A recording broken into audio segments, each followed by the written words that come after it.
Earlier this evening, I had a conversation with one of my Uber riders. He was a single dad in the aftermath of a really messy breakup. He and his ex share a baby together, and so he is beginning his journey on being a single dad and trying to do the best job he can.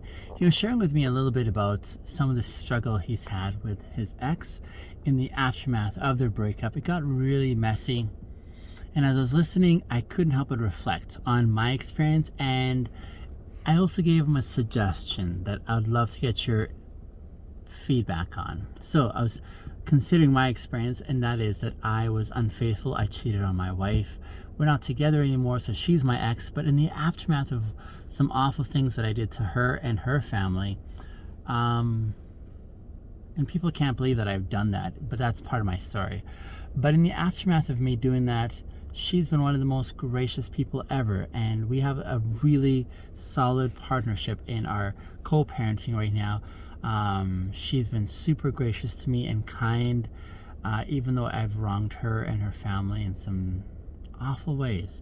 And so I know that's not the story of most people, that they would have this amazing friendship in the aftermath of a breakup, but I'm really thankful for that.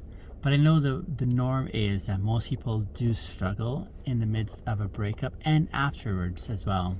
And it gets pretty messy. I've seen that firsthand in many contexts.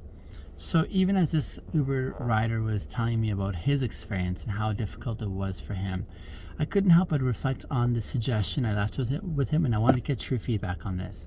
But I suggested it to him saying, the biggest gift we can give to our kids is the way we talk about our ex in a way that is honorable and respectful, in a way that doesn't tear them apart but builds them up. And I would say that's the biggest gift that we can give, because we want to help our kids know how to interact with their parents from a respectful place, but also furthermore just to be able to give them a cue for how we can see what graciousness and kindness looks like in the aftermath. My biggest goal that I want to leave as a legacy is that I wouldn't be known as the exception for being a kind person, but that together we might make kindness ordinary again, not extraordinary. We want to make kindness ordinary again.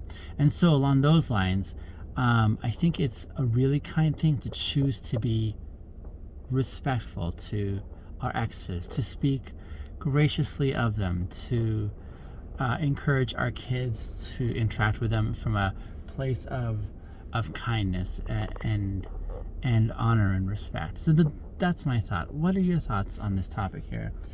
Am I off base on this one here, or do you also see the importance of reflecting on how we can speak kindly and honestly about our exes and what that could look like? Let me know in the comments. I appreciate that.